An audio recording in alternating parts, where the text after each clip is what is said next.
అయిపోయినట్టే కదా సార్, అయిపోయింది కదా, ఏమో సార్ అయిపోయింది కదా రిప్లై, ఇంకేమో మొత్తం చెప్పాను కదా వారు. ఇదేం ఇంటర్వెన్షన్ సార్, నేను 5 నిమిషాలు మాట్లాడితే వాళ్ళు 30 నిమిషాలు. ఇది మీరు మా రెస్క్యూకి రావాలి సార్, ఇది పద్ధతి కాదు sir. Please speaker sir, deputy CM గారు లేస్తే నేను అనుకున్నాను అధ్యక్ష, ముఖ్యమంత్రి గారు సంతకం పెట్టిన ఫైల్ ఎక్కడ దొరికిందేమో మరి ఆ రోజు 2023 డిసెంబర్ 7 నాడు సంతకం పెట్టిన ఫైల్ ఏమైనా దొరికిందేమో, ఈ లోపల మా అధికారులు స్విఫ్ట్గా లెంకులాడినరేమో, పట్టిండేమో డిప్యూటీ సీఎం గారు చెప్తాడేమో అనుకున్నా అధ్యక్ష. లేకపోతే ఆ సిట్టో పిట్టో వేస్తారేమో, వేసి చెప్తారేమో ఫైల్ ఎక్కడ మాయమైంది. ముఖ్యమంత్రి సంతకం పెట్టిన ఫైల్ అంటే మజాక్ కాదు కదా అధ్యక్ష, చాలా గొప్ప విషయము. తొలి సంతకం అభయహస్తం అధ్యక్ష, చెప్తారేమో అనుకున్నా అధ్యక్ష. 2.5 ఏళ్ళ అధ్యక్ష సంతకం, ముఖ్యమంత్రి సంతకం పెట్టిన ఫైల్కే దిక్కు లేకపోతే ఈ రాష్ట్రంలో వీళ్ళ మాటలు ఎవరు నమ్ముతారు అధ్యక్ష, ఎక్కడ నమ్ముతారు? అందుకే అంటున్నా అధ్యక్ష, zero value to this government, zero value to this CM అధ్యక్ష. అధ్యక్ష వారు చెప్పారు, ఇగో ఒక్కో కుటుంబానికి 2,50,000 రూపాయలు ఇస్తామన్నారు అధ్యక్ష సంవత్సరానికి. అధ్యక్ష 1,10,00,000 కుటుంబాలకు తెల్ల రేషన్ కార్డులు ఉన్నాయి. మరి ఆ లెక్కన ఒక్కొక్క కుటుంబానికి 2,50,000 రూపాయలు ఇస్తే, వారు ఫైనాన్స్ మినిస్టర్ కూడా, వారేం ఆషామాషి మనిషి కాదు, ఫైనాన్స్ మినిస్టర్.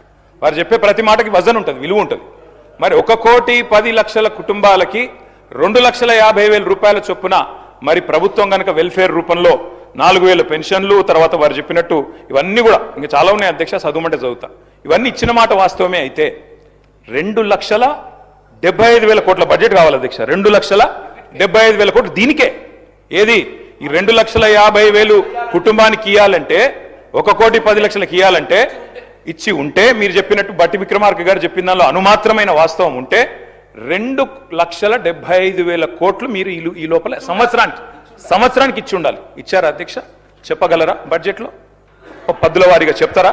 ఇంకో మాట అధ్యక్ష, బడ్జెట్ అని చెప్పేది అధ్యక్ష, ఇంకొక మాట అధ్యక్ష, వారు చాలా విచిత్రం అధ్యక్ష, సభ్యులకే అవగాహన లేదనుకున్నాను, రేషన్ కార్డులు ఇచ్చారా లేదా, సహచర మంత్రికి కూడా అవగాహన లేదు. ఉత్తమ్ కుమార్ రెడ్డి గారు మొన్న ఇదే సభలో చెప్పారు, 6,50,000 కార్డులు కేసీఆర్ ప్రభుత్వం ఇచ్చింది అనే మాట ఉత్తమ్ కుమార్ రెడ్డి గారు చెప్పారు. మీకు ఉత్తమ్ కుమార్ రెడ్డితో ఏమైనా పంచాయతీ ఉండొచ్చు కానీ తప్పులు చెప్పొద్దు మంత్రి గారు. వెంకటరెడ్డి గారు తప్పు మీరు చెప్పింది సవరించుకోండి. మంత్రిగా దయచేసి మీరు మాట్లాడేటప్పుడు మరి సబ్జెక్ట్తో మాట్లాడాలి అధ్యక్ష. ఇంకొక మాట అధ్యక్ష, నెలలు గడిచిపోతున్నాయి అధ్యక్ష, సంవత్సరాలు మారిపోతా ఉన్నాయి. శోభాకృతునామ సంవత్సరం పోయింది, క్రోధీనామ సంవత్సరం వచ్చింది పోయింది, విశ్వావసునామ సంవత్సరం కూడా 19వ తారీఖు అయిపోతుంది. రేపో ఎల్లుండో పరాభవనామ సంవత్సరం అడుగు పెడతా ఉన్నాం అధ్యక్ష మనందరం. కానీ ఈ 2.5 సంవత్సరాల పాలనలో మాత్రం ప్రజలకు మాత్రం మిగిలింది పరిహాసమే అధ్యక్ష. ప్రతి సంవత్సరం పరిహాసనామ సంవత్సరమే అధ్యక్ష. ఉగాదులు వస్తున్నాయి పోతున్నాయి, కానీ ఊరించి ఓట్లు వేయించుకున్న గ్యారంటీలు మాత్రం ఇంటికి రావడం లేదు అధ్యక్ష. గవర్నర్ గారు ప్రసంగం మొత్తం విన్నాం అధ్యక్ష, పొరపాటున కూడా గ్యారంటీ అన్న మాట లేదు, పొరపాటున కూడా డిక్లరేషన్ అన్న మాట కూడా రాకుండా చాలా జాగ్రత్త పడ్డారు అధ్యక్ష. అధ్యక్ష 3వ బడ్జెట్ ఎల్లుండి 20వ తారీఖు ప్రవేశపెట్టబోతా ఉన్నారు. ఇక మిగిలింది ఒక్క పూర్తి బడ్జెట్ అధ్యక్ష. లాస్ట్ ఎన్నికల సంవత్సరం బడ్జెట్ అది ఎట్లాగూ లెక్కలోకి రాదు. అర్ధ భాగం అయిపోయింది అధ్యక్ష government. First half disaster, cinema పేరేమో అభయహస్తం, కానీ లోపల చూస్తే కథ చూస్తే మాత్రం భస్మాసుర హస్తం అని చెప్పి రాష్ట్ర ప్రజలకి పూర్తిగా అర్థమైపోయింది అధ్యక్ష. అధ్యక్ష 3 ముక్కల్లో ఈ 2.5 సంవత్సరాల పరిపాలన గురించి చెప్పాలి అంటే, ఎగ్గొట్టు, కూలగొట్టు, చెడగొట్టు. హామీలు ఎగ్గొట్టు, కట్టిన వాటిని కూలగొట్టు, ఉన్న పథకాలు చెడగొట్టు. ఏమున్నది అధ్యక్ష ఈ 25 నెలల్లో చెప్పుకోవడానికి? బాకీలు బకాయిలు, డైవర్షన్లు కమిషన్లు, బుల్డోజర్ల చప్పుళ్ళు, బూతుల మూతలు, ఆల్ టైం రికార్డు అప్పులు, క్యూ లైన్లలో చెప్పులు, 420 హామీల ఎగనామాలు, 3.5 కోట్ల మందికి పంగనామాలు, నోటిఫికేషన్లు నిల్లు, లూటిఫికేషన్లు ఫుల్లు, చెక్ డ్యాముల పేల్చివేత, అడుగడుగున అణిచివేత, క్రెడిట్ శౌర్యం, భూముల బేరం, స్కాముల కలకల, స్కీముల వెలవెల, రైతన్నలకు బేడీలు, నిరుద్యోగులపై లాఠీలు, ఫిరాయింపుల కంపు, బస్సు ఛార్జీల వాయింపు, ఫుడ్ పాయిజన్ చావులు, ఫుట్బాల్ సరదాలు, గల్లీల్లో చెత్త కుప్పలు, ఢిల్లీలో విమాన యాత్రలు, మాటలు దడేల్, చేతలు తుపేల్, దరఖాస్తులు, దండాలు, దఫ్తర్లు. అధ్యక్ష ప్రజాపాలన అధ్యక్ష పేరు. 1వసారి 2వసారి 3వసారి అని 3 సార్లు అప్లికేషన్లు తీసుకున్నారు. 1,25,00,000 మంది అప్లికేషన్లు తీసుకున్నారు అధ్యక్ష. పేదలకి ఏడవైనాయి అధ్యక్ష దరఖాస్తులన్నీ, గల్లంతైనాయా, గాల్లో వరదల్లో కొట్టుకపోయినాయా, FSL అగ్ని ప్రమాదంలో కీలకమైన కొన్ని ఆధారాలతో పాటు ఇవి కూడా కాలిపోయినాయా? నిన్నటి గ్యారంటీ కార్డులు అధ్యక్ష ఈరోజు ఈ రాష్ట్ర ప్రభుత్వాన్ని బాకీ కార్డులుగా మారి వెక్కిరిస్తా ఉన్నాయి అధ్యక్ష. అధ్యక్ష ఒకటి వాస్తవం, T20 వరల్డ్ కప్ మొన్న ఇండియా గెలిచింది అధ్యక్ష. కానీ 420 వరల్డ్ కప్ పెడితే మాత్రం వీళ్ళే గెలుస్తారు అధ్యక్ష, అది మాత్రం పక్క, అందులో అనుమానమే లేదు అధ్యక్ష. మీ మేనిఫెస్టో మీరే చదువుకోండి ఒకసారి, చదువుకొని చెప్పండి ఎన్ని పూర్తి చేశారు, ఎన్ని పూర్తి చేసినారు, ఎన్నిటికి బొందబెట్టినారు, ఎన్నిటిని మంగళం పాడినారు ఒకసారి చెప్పండి. ఈ మధ్యన ముఖ్యమంత్రి గారు మాట్లాడుతూ ఒకటి చాటు చెప్పారు అధ్యక్ష, నేను కర్ణుడు లాంటి వాడిని అని చెప్పాడు అధ్యక్ష. కరెక్ట్ అధ్యక్ష, ముఖ్యమంత్రి గారు నిజంగానే కర్ణుడు లాంటి వాడు. ఎన్నికలకు ముందేమో దాన వీర శూర కర్ణ, ఎవరు ఏది అడిగినా ఓకే, ఇది అంతే ఇదంతే, మీకు ఇంతిస్తా అంతిస్తా. ఇప్పుడు ఎన్నికలు అయిపోయినాక మాత్రం ఓట్లు పడ్డాక అధ్యక్ష కుంభకర్ణ పత్తాలేడు అధ్యక్ష. ఎన్నికలకు ముందు దానకర్ణ, ఇప్పుడు మాత్రం కుంభకర్ణ అయిపోయింది అధ్యక్ష. అధ్యక్ష అందరికీ అన్నీ చెప్పారు అధ్యక్ష.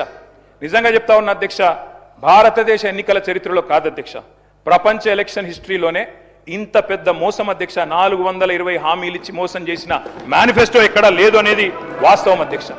అధ్యక్ష ఒక మేనిఫెస్టో కాదు అధ్యక్ష, డిక్లరేషన్లు, వరంగల్ డిక్లరేషన్లు, కామారెడ్డి డిక్లరేషన్లు, చేవెళ్ల డిక్లరేషన్లు, ఢిల్లీ నుంచి విమానాలు వేసుకొని వచ్చి ప్రమాణాలు చేసిపోయింది అధ్యక్ష. గల్లీ గల్లీలో గ్యారంటీ కార్డులు పంచిన ఢిల్లీ బ్యాచ్ పత్తలేదు అధ్యక్ష. అధిష్టాన అగ్రనేతల దర్శన భాగ్యం కోసం ఇవాళ పదే ఢిల్లీ యాత్రలు జరుగుతూ ఉన్నాయి అధ్యక్ష. సమావేశాలు, సమీక్షలు, ఆఖరి కేబినెట్ మీటింగ్లు కూడా ఢిల్లీనే జరుగుతున్నాయి అధ్యక్ష. నిన్ననేమో హామీల వరద, ఇప్పుడు మేము గట్టిగా మాట్లాడితే మా మీద బూతుల బురద. నిన్న డిక్లరేషన్ల మోత, ఇప్పుడు ఎగవేతల జాత. గ్యారంటీలు తాటాకంత, అమలు చేసింది చింతాకంత. ఇస్తామన్నది ఏనుగు, ఇచ్చింది ఎలుక. పని చారానా ప్రచారం బారానా అధ్యక్ష, ఇది వీళ్ళ పనితీరు అధ్యక్ష. అధ్యక్ష వాస్తవం ఏంటంటే ఇక్కడనేమో జనం అచ్చ తెలుగులో తమ ఆవేదన వెళ్ళబోసుకుంటున్నారు అధ్యక్ష. వీళ్ళేమో మలయాళంలో, మరాఠీలో, బీహార్లో, హిందీ భాషల్లో గొప్పలు చెప్పుకుంటున్నారు అధ్యక్ష. తెలంగాణ జనం సొమ్ముతో ఇతర రాష్ట్రాల్లో ఎన్నికల ప్రచారాలు చేస్తా ఉన్నారు అధ్యక్ష. ఢిల్లీలో, బీహార్లో, మహారాష్ట్రలో, ఇప్పుడు కేరళలో ఎక్కడ ఎలక్షన్ వస్తే అక్కడ ఫుల్ పేజ్ కలర్ అడ్వర్టైజ్మెంట్లు ఇవాళ కాంగ్రెస్ పార్టీ ఇస్తా ఉంది అధ్యక్ష. ప్రజాధనం కాంగ్రెస్ క్యాంపెయిన్ కు సమర్పణం అన్నట్టు అయిపోయింది అధ్యక్ష. జరగనివి జరిగినట్టు, చేయనివి చేసినట్టు, లేనివి ఉన్నట్టు అంతా కనికట్టు యాడ్ చేసి గ్రాఫిక్స్ మాయాజాలంతోని బహుభాషల్లో బయట రాష్ట్రాల వాళ్ళని కూడా బురిడి కొట్టించే ప్రయత్నం ఈ సర్కార్ చేస్తా ఉంది అధ్యక్ష. ఈ సర్కార్ గొప్పతనం ఏంటంటే అధ్యక్ష, పీసీ సర్కారు మాయాజాలాన్ని కూడా ఈ సర్కారు మరిపించింది అధ్యక్ష. అధ్యక్ష ఇంకా విచిత్రం అధ్యక్ష, అసలే అటర్ఫ్లాప్ సినిమా, దానికట సంబురాలు అధ్యక్ష. రెండో ఈద్ సంబురం, మూడో ఈడ్తో సంబురం. అటర్ఫ్లాప్ సినిమాకి శత దినోత్సవం చేస్తారా అధ్యక్ష ఎవరన్నా? అధ్యక్ష తెలంగాణ అవతరించాక అధ్యక్ష స్వయం పాలన చేసుకున్నాం. మినిస్టర్ గారు